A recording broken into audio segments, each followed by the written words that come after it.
All right. Congratulations. You got me. You beat me into the dirt, and you've defeated me. And I lost, and you won. Congratulations. You deserve it. How is this possible? How is one of the best offerings in the gaming industry right now part of a genre of games that I don't necessarily hate, but I kind of dislike? How is it possible that the ARPG genre is the one that has the best launch? Well, it's not actually a launch, it's a beta launch. How do they have the best launch of the entire year? You do not understand. They made something incredible here. And I am saying this as somebody who does not enjoy these types of games. Not necessarily. Because I think they're bloated. I think they have too much theory crafting behind them. The skill tree itself is insanely huge, and it's something that always intimidated me.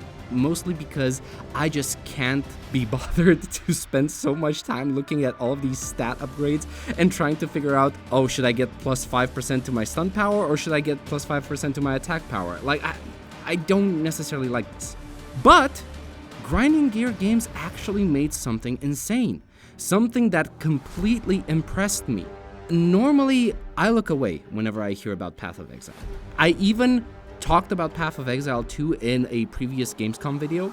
It was pretty good, but still not something that I was paying attention to. In fact, I actually had a pretty nasty demo experience, not because of the demo being bad, but mostly because I felt like I chose the wrong class. I chose a monk, and I didn't really like that all that much. I felt like I should be playing something like the machinist, the guy with the gun, the crossbow, the witch hunter, whatever the class is called.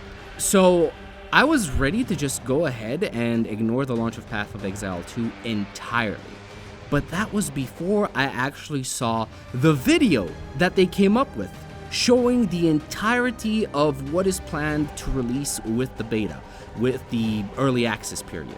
Not only are they going to release 4 of the classes, each class having 2 ascension classes, insane skill trees, they also have the campaign in its entirety. They have Endgame added. How was it possible? How is it possible that a beta from a company that I wouldn't necessarily go and say that it's a AAA company, it's nowhere near the size of something like EA, of Ubisoft, or any other company. And they are putting out a game that is more feature complete than anything else I've seen on the market, at the very least for this year. How is it possible that Grinding Gear Games is managing to outshine, outperform companies with over decades of industry experience? I have no idea. It completely boggles my mind. And in this situation, I will happily say that I was wrong. I can't wait to actually get my hands on Path of Exile 2, and I am going to play this game like no tomorrow. I might end up being bored with it after a while because even though it's still more accessible to people like me, like they made Path of Exile 2 so much more accessible to people that don't necessarily like ARPGs.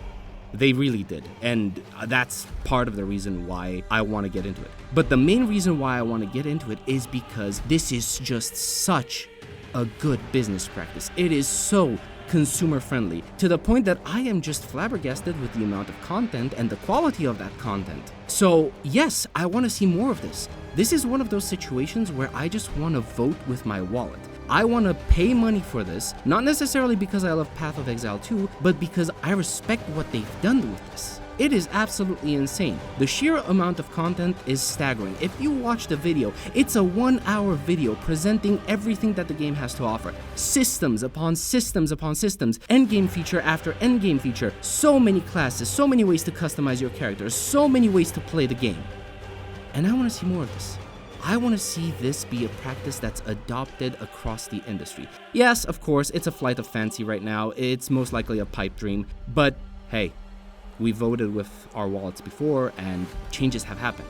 So this is what I want to do with Path of Exile. And I'm gonna drop like the $100. Like, seriously, no, I think it deserves it. And just in case, some people are gonna be like, oh, but you're gonna drop it and you're not gonna play it afterwards. Isn't that gonna be a waste of money? Well, yes, but then I have the safety and the knowledge of knowing that I can just buy the game, I can drop it at any point in time, and it's just gonna sit there and it's gonna grow and grow with each patch more content is going to become available, more ways to play the game. It's going to be something that is just going to sit on my computer, and it's going to keep growing, and it can just stay there and increase its value for me as a player. So I honestly think that if I go and like buy the $100 pack, I'm gonna get so much bang for my buck, it's going to be insane. Regardless of whether I play constantly or whether I drop the game at one point and pick it up later. But yeah, that's pretty much what I wanted to say. I had a small rant about this because I actually didn't expect to be this excited, this involved with Path of Exile 2. So hell yeah, I'm ready to be an exile. I'm ready to screw shit up. I'm ready to pick a warrior or maybe the witch hunter and just go to town on everything. Yeah, but that's gonna be it for this video. Thanks so much for coming. Thanks for listening to my rant. If you enjoyed the video, please leave a like, comment, sub, and I'll see you in the next one. Until then, have a good one.